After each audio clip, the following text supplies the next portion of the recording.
오늘 말씀을 봉독하겠습니다. 시편 39편 4절에서 5절 말씀입니다. 거룩하신 하나님의 말씀입니다. 여호와여, 나의 종말과 연한이 언제까지인지 알게 하사 내가 나의 연약함을 알게 하소서. 주께서 나의 날을 한 뼘 길이만큼 되게 하심에 나의 일생이 주 앞에 없는 것 같사오니 사람은 그가 든든히 서 있을 때에도 진실로 모두가 허사뿐이니이다. 아멘. 여러분은 지금 무엇을 바라며 살아가고 계십니까? 하루하루를 살아가는 이유, 또 우리가 버텨나가는 이유, 그 마음의 중심에는 무엇이 자리하고 계십니까? 우리는 누구나 무언가를 바라면서 살아갑니다. 그것이 사람일 수도 있고요. 또 건강일 수도 있고, 혹은 자녀의 행복이나 안정된 미래일 수도 있겠습니다. 하지만 다윗은 인생의 가장 깊은 자리에서 이렇게 고백했습니다. 주여, 이제 내가 무엇을 바라리이까? 나의 소망은 주께 있나이다. 이 고백은 단순한 위로의 말이 아닙니다. 어떤 모든 것이 흔들리는 현실 속에서 마음 깊은 곳에서 나온 다윗의 신앙의 결론이었습니다. 다윗은 자기 인생이 얼마나 짧은지 깨닫게 해달라고 구합니다. 그는 장수나 어떤 성공이나 이런 것을 구한 게 아니고요. 자신의 인생의 한계를 깨닫는 지혜를 구했습니다. 인생이 얼마나 덧없는 것인지 아는 것, 그것이 바로 믿음의 시작이었습니다. 그리고 이어서 나의 날을 한 뼘 길이만큼 되게 하셨사오니 내 일생이 주 앞에는 없는 것 같사오니 라고 고백을 합니다. 여기서 한 뼘이라고 말을 하죠. 손을 폈을 때의 짧은 거리를 말합니다. 그 짧은 거리만큼이 인생의 생애라고 말을 하고 있습니다. 우리는 종종 우리 자신이 오랜 시간 이 세상에 있을 것처럼 그렇게 생각을 합니다. 하지만 돌이켜보면 인생은 너무나도 빠르고요. 어제 일이 아직도 생생한데 이미 많은 해가 지나 있습니다. 그것이 우리의 모두의 인생이지 않을까 싶습니다. 다윗은 그 사실을 깊이 깨달았습니다. 그는 왕으로부터 부와 권력을 가졌지만 그 모든 것이 영원하지 않다라는 것을 경험했고, 전쟁에서 이겨도 백성의 찬사를 받아도 그 기쁨이 오래가지 않았습니다. 시간이 지나면 사람의 마음도 상황도 변했습니다. 그래서 다윗은 이렇게 결론을 내립니다. 사람은 그가 든든히 서 있을 때에도 진실로 모두가 허사뿐이니이다. 사람이 아무리 건강하고 강해 보여도 그의 생명은 결국에는 하나님 손에 달려 있다라는 겁니다. 우리가 가진 그 모든 것들이 영원하지 않다라는 겁니다. 사실 이것이 인간의 실상이지 않을까 싶습니다. 저는 사실 그 인생의 어떤 덧없음이라는 것을 깨닫는 것이 처음에는 참 허무하고 슬프다라고 느껴졌습니다. 그러나 이제는 조금은 알고 있습니다. 그 허무와 슬픔이 결국 믿음 안에서 하늘을 향하는 시선의 시작이 되는 것을 이제는 조금은 알아가고 있는 중입니다. 인생이 짧고 허무하다라는 사실이 저로 하여금 진짜 영원한 것이 무엇인지를 찾게 만드는 시작이었습니다. 그래서 다윗은 인생의 이 허무 앞에서 결코 절망하지 않고 이렇게 말을 합니다. 주여, 이제 내가 무엇을 바라리이까? 나의 소망은 주께 있나이다. 그는 세상을 다 경험하고 난 후에야 진정한 소망이 어디에 있는지 알게 되었습니다. 사람의 소망은 변합니다. 무엇을 얻으면 또 다른 것을 얻고 싶고 원하고 이루었다라고 생각하지만 그 이후에 또 다른 불안이 찾아오기도 합니다. 그런데 참으로 감사하고 다행인 것은요, 우리는 변해도 하나님은 변하지 않는다는 사실입니다. 그분은 어제나 오늘이나 동일합니다. 그렇게 다윗은 자신이 붙들어야 할 유일한 대상이 하나님뿐이다 라고 고백하고 있습니다. 하나님께 소망을 둔다라는 것은 그분이 나의 삶의 주인이심을 인정하는 것입니다. 내 인생의 길을 내가 정하는 것이 아니고요. 하나님이 이끄시는 대로 맡기겠다라는 믿음의 태도입니다. 우리는 흔히 이렇게 기도를 합니다. 하나님, 이러이러한 것들이 제 뜻이 이루어지게 해주십시오. 이런 것들을 원합니다. 라고들 기도를 합니다. 하지만 많은 허무와 또 슬픔을 지나서 그것을 넘어서서 하나님께 소망을 둔 사람은 그렇게 기도하지 않는다라는 겁니다. 하나님, 주님의 뜻이 이루어지게 하소서라고 기도를 합니다. 소망을 하나님께 둔다라는 것은 결과보다 그분의 인도하심에 순복하고 신뢰하는 것입니다. 내가 원하는 대로 되지 않아도 하나님께서 나를 가장 선한 길로 이끄신다라는 것을 믿는 것입니다. 그 이끄심 앞에 우리가 결국 무릎 꿇는 것입니다. 다윗의 인생을 보면 그는 여러 번 자신이 원하지 않는 길을 걸었습니다. 광야를 떠돌았고요. 배신을 당했고 심지어는 자신의 죄로 인해서 무너졌던 수많은 순간들도 있습니다. 그럼에도 그는 하나님을 떠나지 않았다라는 겁니다. 그는 실패의 자리에서도 결국에는 하나님께 돌아갔습니다. 하나님, 나의 소망은 여전히 주께 있습니다.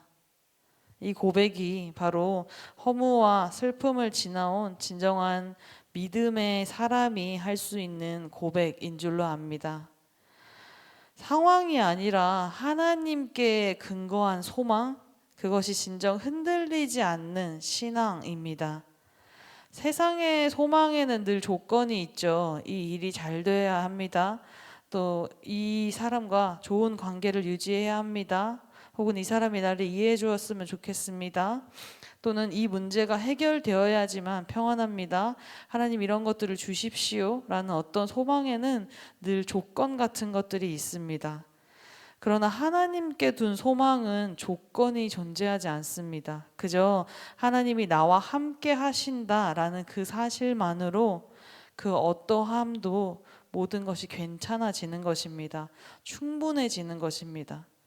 세상 소망은 상황이 바뀌면 함께 무너지기도 하죠. 그러나 하나님께 둔 소망은 삶의 수많은 무너짐 속에서도 우리를 결국 붙잡아 준다라는 사실입니다.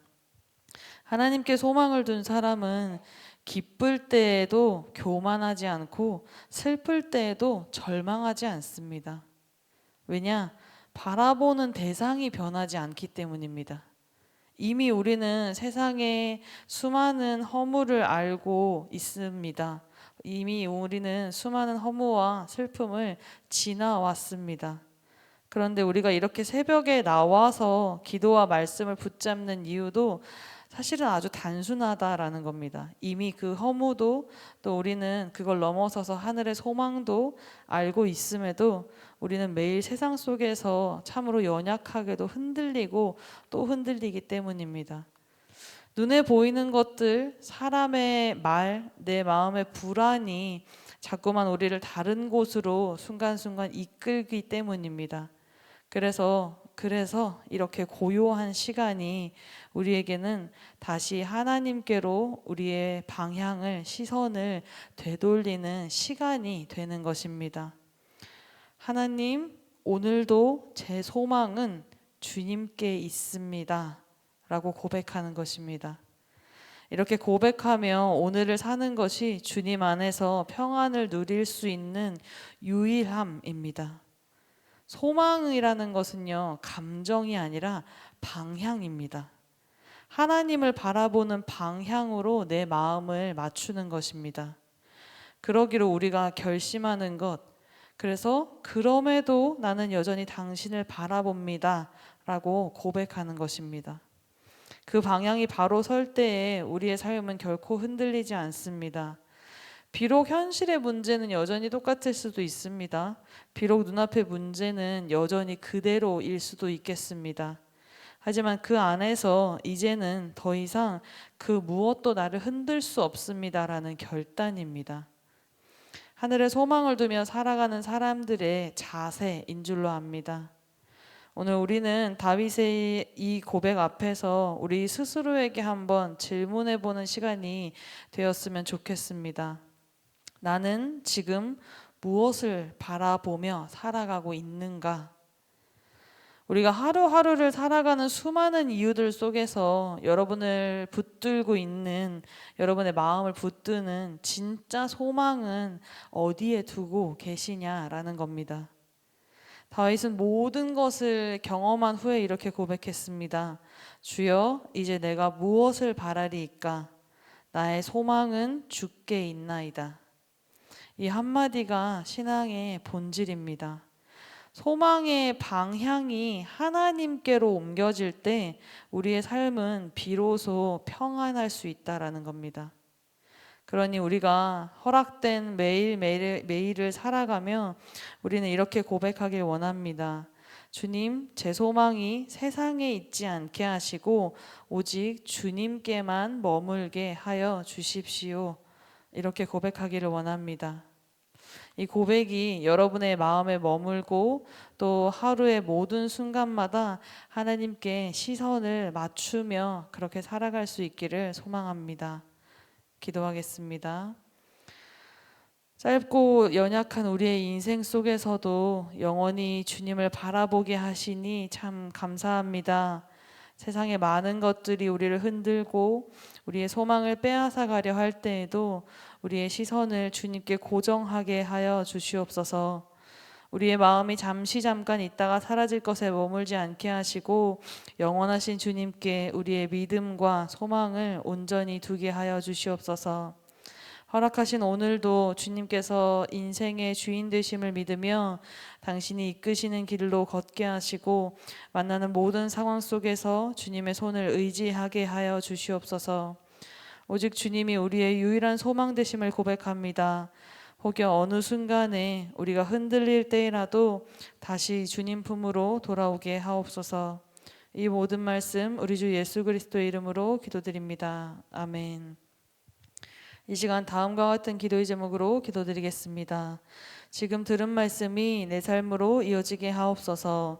한 해의 마무리와 연말 사역에 주님의 큰 은혜가 있게 하옵소서. 동네 세매주 성경 말씀 묵상과 순장들을 통해 동네들이 든든히 세워지게 하옵소서. 동네 플러스 20 결실을 축복하시고 많은 사람들이 전도되어 우리 교회로 오게 하옵소서. 수험생과 취업 준비생을 축복하시고 지혜와 능력을 더하시고 귀한 열매 맺게 하옵소서. 육체의 질병과 마음의 고통 중에 있는 이들을 위로하여 주시고 친히 찾아가 치료하여 주시고 회복함 허락하여 주옵소서. 개인의 기도 제목과 공동의 기도 제목으로 다 같이 기도하시다가 삶의 자리로 돌아가겠습니다. 하나님 주 아버지 감사합니다. 하나님 우리의 들은 말씀이 우리 삶으로 이어지게 하시옵시고 우리의 이 짧고 짧은 연약한 인생 속에서도 하나님 영원한 것을 바라보며 살아갈 수 있는 오늘을 살아갈 수 있도록 주여 인도해 주시옵소서. 하나님 세상에 참 많은 것들이 우리를 흔들고 하나님 무너지게 하고 하나님 수많은 허무에 빠지게 합니다. 하나님 그 허무함과 아버지 낙심과 무너짐을 넘어서서 하나님을 바라보는 소망을 바라보게 하시옵시고 늘 하늘 소망을 바라보며 살아갈 수 있는 저희가 될 수 있도록 주여 인도해 주시옵소서. 아버지 세상에 많은 것들이 우리를 흔들려 하지만 결코 흔들리지 않게 하시옵시고